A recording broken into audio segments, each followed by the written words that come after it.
A man who helped police search for his missing ex-girlfriend allegedly confessed to murdering her. We dive into what he apparently admitted to police, the motive for the senseless crime, and what happens next, all with trial attorney Jennifer El-Kadi.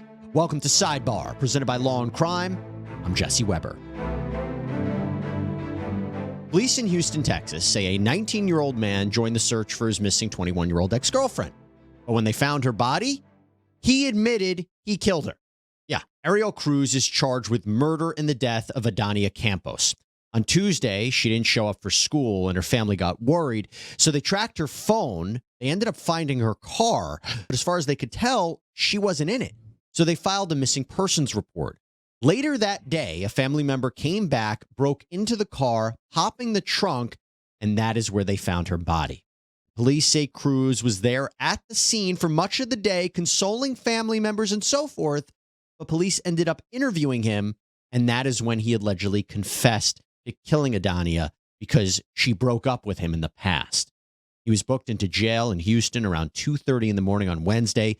His bail is set at $600,000. I want to bring in right now trial attorney Jennifer El-Kadi to talk about this. Jennifer, it's good to see you.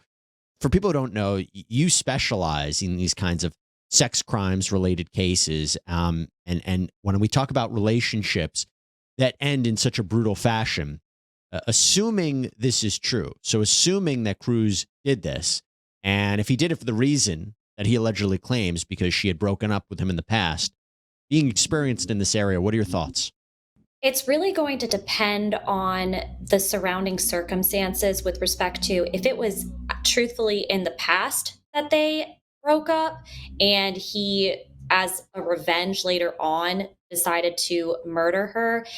The crime of first-degree murder, second-degree murder, heat of passion is really going to be dependent there. You know, if it was something where she had just broken up with him and he was fuming over that, we could have a lesser degree of crime for the murder. But with respect to the time that has lapsed, that's really going to be definitive as to the reckless disregard for the human life and really having that premeditation of the intent to kill.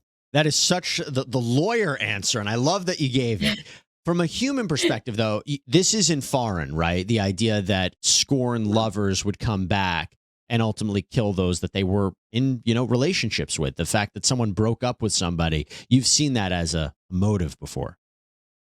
Absolutely. I mean, it's very common too. And given there really isn't too much of an age discrepancy, I mean, he was 19, she was 21, but depending on their history, I could see where it is possible for him to potentially allege some type of mental incapacity, and to make that decision was just very difficult. And that maybe he did love her, but at the end of the day, from a humane perspective, the fact that he murdered his girlfriend because of the breakup is not uncommon. It's very common to see. In this recording, as you can clearly tell, we don't have the interview, right? We don't have the police interview. We don't have details of the police interview. Why would he confess? That is a great question. I'm curious about that as well, to know whether or not the confession was coerced or made under duress. It's very doubtful that that could have happened, but my guess is that he felt so guilty and that he probably did in fact love her, but he felt so guilty. I mean, the facts show too that the fact that he was with the family all day consoling them, I think shows that he probably did have some type of heart and care for this woman. You think so? I don't know. I don't know. See, I'm gonna if he killed her and then is consoling the family, that seems pretty cold-blooded to me. I don't disagree at all. I do think that there's whatever motive that he had in his head, it very well could have been as well to show the family that he wasn't to blame or he wasn't at fault. And then his confession later on just had to have been the guilt. He ate him up. And they might have had evidence that he really couldn't argue against. I will tell you, look, I said, why would he confess? Thank goodness that he did. I mean, if we have an answer as to who did this, that's the most important part. I am curious, though, about the idea of, there was something you mentioned where I'm trying to understand the motive here. And, it could be guilt. It could be guilt, but it also could be a panic. So I've seen these cases recently where victims' bodies are found in public areas, and here we have a situation where her body is found in the trunk of her car. That doesn't feel like to me somebody who carefully planned it, or really didn't think that the body would ever be found. It seems to me sometimes in these situations that could be somebody who panicked, maybe did something in that moment. Am I totally far off here? No, I don't think so at all. I actually was thinking that as well with respect to the premeditation aspect of it. It seems as though it could have been just as you're saying that he panicked, and the only thing that he could think of to do was throw her body in the trunk. And it very well could have been panic, as that's the only thing he could do. And the reason he confessed is he started thinking about there's fingerprints, there's DNA evidence, there's other traces of evidence that could have linked him to the crime. And that's why he could have potentially confessed. Can we talk a minute about where she was found? So just to give everybody a sense of this, the victim's family, they stayed at the scene. They call a locksmith to get inside the car. The police department said that it was taking a while for the locksmith to get there. So Adania's father decides to break a window to get inside the car at around 5:40 p.m., uses a bat and a towel, breaks the window, unlocks the trunk. That is where they find the body. Now, this is what's interesting. Lieutenant Alias Smith from the police department said, of course, if the family thought she was in the car, of course, they would have made forced entry. But at this point, they just thought it was left there. Nobody at that point thought she was inside the trunk. Again, the idea here is that when they first found her car, they didn't look inside the trunk. I'm talking about law enforcement, or even the family. Does that seem strange? I don't think so. I think honestly, it really depends on too what the family was trying to do. Maybe they were trying to see if um, there was any piece of evidence that could help them lead to them finding her. I don't know if I necessarily would have thought myself to check the trunk. Yeah. I don't think it was something where someone would have thought, "Oh, there's a dead body in the trunk." I think it was more so they were just trying to find anything that could help them find her. Yeah, and I will tell you, thank goodness that they did find her. This was Yeah. interesting at the crime scene.